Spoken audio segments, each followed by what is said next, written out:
ফুটবলের সবচেয়ে গ্ল্যামারাস রাত হয়ে ওঠে সেদিন যখন ঘোষণা করা হয় ব্যালন ডি'ওর পুরস্কার, যেদিন বিশ্বের সেরা ফুটবলারের মুকুট ওঠে এক তারকার মাথায়। কিন্তু ঠিক এই মুহূর্তেই বিশ্বের সবচেয়ে বড় ক্লাব রিয়াল মাদ্রিদ যেন এই আয়োজনকে অদৃশ্য করে রেখেছে নিজের চোখ থেকে। কেন? আজ আমরা জানার চেষ্টা করব রিয়াল মাদ্রিদের এই অদ্ভুত বয়কটের গল্প, রাজনীতি, অহংকার আর এক ধরনের অদৃশ্য ভয় নিয়ে। প্রতি বছর প্যারিসে জমে ওঠে বিশ্বের সবচেয়ে দামি ফুটবল গালা। এক সময় যেখানে দেখা মিলত একসঙ্গে Lionel Messi, Cristiano Ronaldo, Kylian এমবাপ্পের মতো তারকাদের মেলা, কিন্তু গত বছর শেষ মুহূর্তে 50 জনের বিশাল ডেলিগেশন প্রস্তুত রেখেও রিয়াল মাদ্রিদ হঠাৎ সিদ্ধান্ত নিল তারা যাবে না। কারণ 7 জন মনোনীত খেলোয়াড় থাকা সত্ত্বেও কেউই মূল পুরস্কার জিততে পারেননি। রড্রি জিতে নিলেন ব্যালন ডি'র, আর এর প্রতিবাদে রিয়াল মাদ্রিদ তাদের ডেলিগেশনই আর পাঠালো না। ফলাফল, কোচ কার্লো আনচেলত্তি নিজের জোহান ক্রুইফ ট্রফি হাতে পেলেন অনেক পরে, কিন্তু ক্লাব অব দ্য ইয়ার পুরস্কারও কেউ নিতে যাননি। এই সিদ্ধান্তের নেপথ্যে আছেন একজন মানুষ, ফ্লোরেন্তিনো পেরেজ।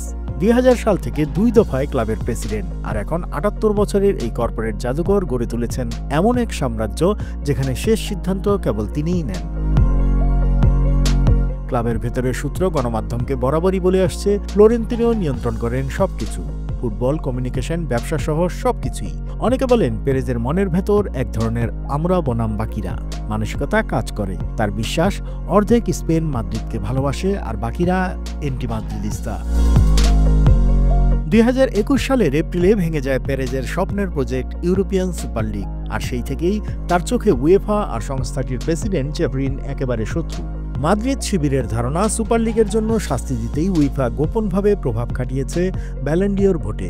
যদিও বাস্তবে ভোট দেন 100 জন স্বাধীন সাংবাদিক, তবুও এই সবার বিরুদ্ধে আমরা মানসিকতা ছড়িয়ে পড়েছে রিয়াল মাদ্রিদের অফিস থেকে শুরু করে তাদের television channel Real Madrid TV পর্যন্ত। মাদ্রিদের ফ্রি টু এয়ার এই চ্যানেলে দিনে দিনে হয়ে উঠেছে ক্লাবের রাজনৈতিক অস্ত্র।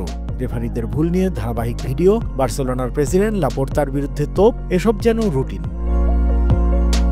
প্রাক্তন এক কর্মী গণমাধ্যমকে জানান, পেরেজ সরাসরি স্ক্রিপ্ট লিখেন না, কিন্তু সবাই জানে কোন লাইন মেনে চলতে হবে। ফুটবলের মাঠের হার জিতের সময়ও এই চ্যানেল তৈরি করে ঝড়, যাতে সমর্থকরা ব্যস্ত থাকে শত্রু খোঁজার খেলায়। কিন্তু মজার ব্যাপার, এক সময় এই ব্যালন ডি'রই ছিল পেরেজের গর্বের প্রতীক। Luis Figo, Zinedine Zidane, Cristiano Ronaldo সহ আরও অনেকেই গ্যালাকটিকো মাদ্রিদের হয়ে এই ট্রফি জিতেছেন।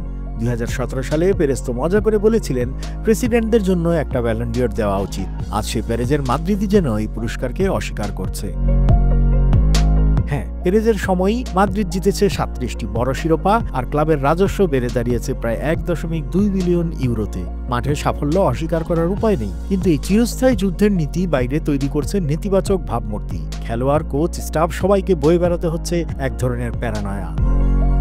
প্রাক্তন এক খেলোয়াড়ের এজেন্টের কণ্ঠে তাই ফুটে ওঠে হতাশা যখন তিনি বলেন, লা লিগা, উয়েফা, ফ্রান্স ফুটবল সবার সঙ্গে লড়াই করে কি হবে? রিয়াল মাদ্রিদ বিশাল ক্লাব, কিন্তু এমন লড়াই শেষে ক্ষতিগ্রস্ত হচ্ছে তারাই।